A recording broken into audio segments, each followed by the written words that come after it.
అదరకొట్టే కారం రంగు రుచి ఆచి కారం పొడి.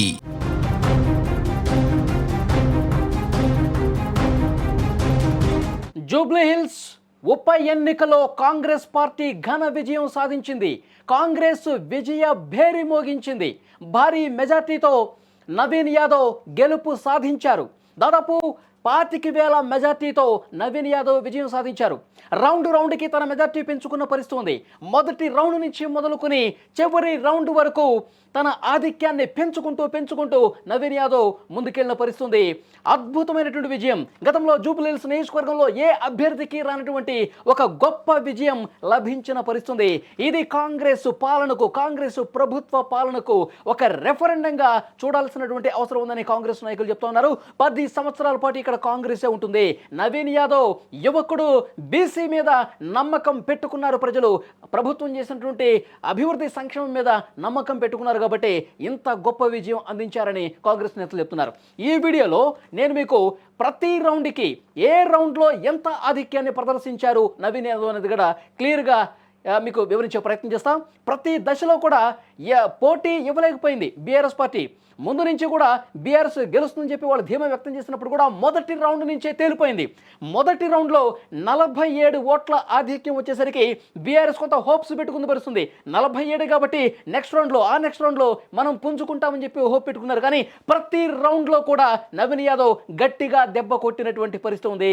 తన ఆధిక్యాన్ని రౌండ్కి పెంచుకున్నారు.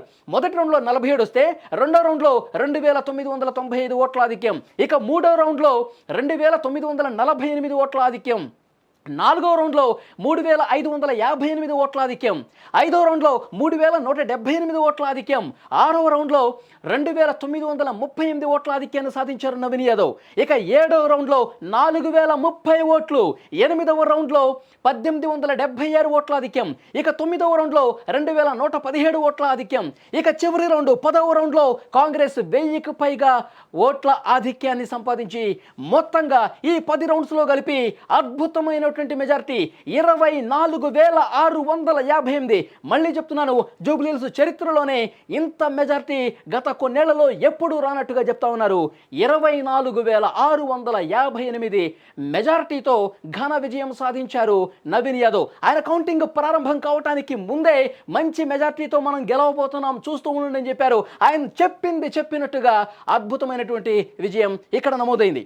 ఇక ఒక్కసారి మన ట్రాక్ రికార్డు కొంచెం వెనక్కి వెళ్ళి చూస్తే అసలు జూబ్లీహిల్స్ నియోజకవర్గంలో ఎంత మెజార్టీలు వచ్చాయి, ఇప్పుడు ఎంత మెజార్టీ వచ్చిందో మీకే అర్థమవుతుంది.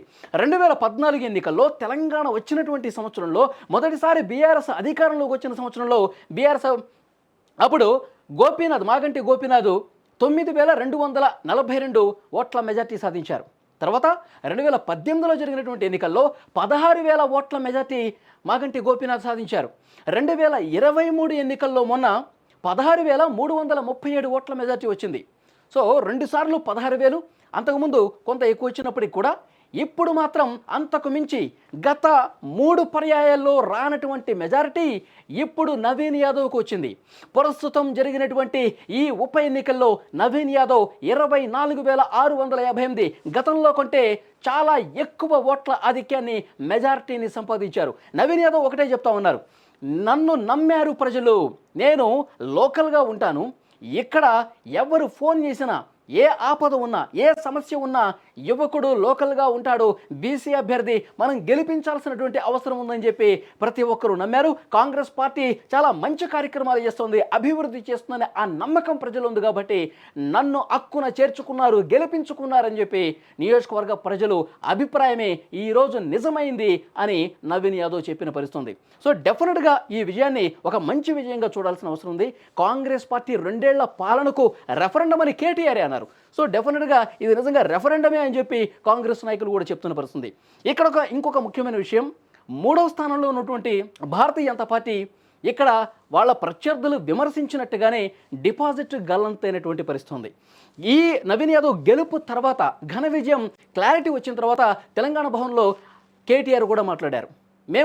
మేము సమీక్షించుకుంటాం, ఈ కాంగ్రెస్ పార్టీ అభ్యర్థి విజయం సాధించారు, మేము దాన్ని యాక్సెప్ట్ చేస్తున్నాం. ఈ 2 ఏళ్లలో బీఆర్ఎస్ మంచి పాత్ర పోషించింది, మాగంటి సునీత చాలా బాగా పోరాటం చేశారు. ఇదే విధంగా మా పనితీరు మెరుగుపరుచుకుని ఇంకా ముందుకు పోతాం, భవిష్యత్తులో బలమైన ప్రతిపక్షంగా పనిచేస్తాం అని కూడా కేటీఆర్ నవీన్ యాదవ్ విజయాన్ని స్వాగతించినటువంటి పరిస్థితి ఉంది.